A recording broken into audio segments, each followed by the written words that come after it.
إن الله ييسر قلوبا تحن لقلوب تئن.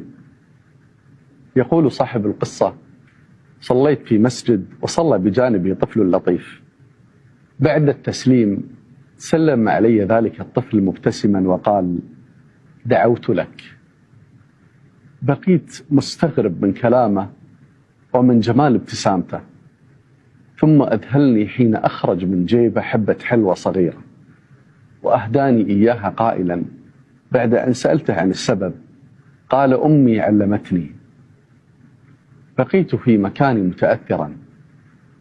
طفل في مسجد يصلي بلا لعب يسلم على من بجانبه ويبتسم، يدعو لنا في سجوده ويخبرني أنه دعا لي، يهديني قطعة حلوى. ما هذا؟ إنها صناعة القادة. لم تنتهي القصة هنا، وضعت في النية أن أبدأ مثل ذلك الطفل، أدعو لكل شخص يصلي على يميني وعلى يساري، أسلم عليه، أحادثه بلطف، ثم أمضي.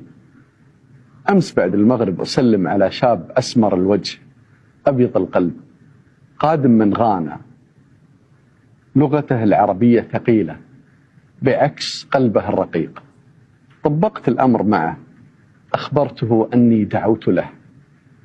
ابتسم جدا، ثم ربت على كتفي يشكرني، ثم صمت على حين غره، ثم بكى بهدوء وقال: الحمد لله، الحمد لله أن الدعاء حديث الصامتين وهدية المتحابين، وإني أحبك في الله.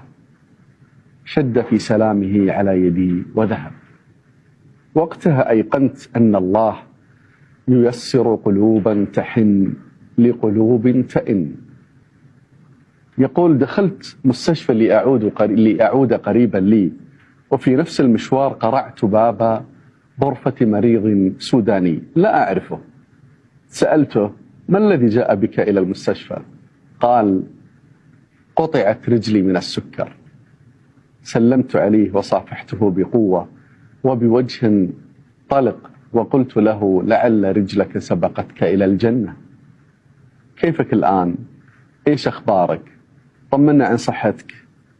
قال: ممتاز. وجلست بجواره، معي مسبحة أهديته إياها، وجلست أدردش معه وأخرجته إلى عالم الحياة. قال: هل تعرفني؟ قلت: الله وعدنا أن من زار مريضا يستغفر له 70,000 ملك، فأتيت إليك حاثني الخطى.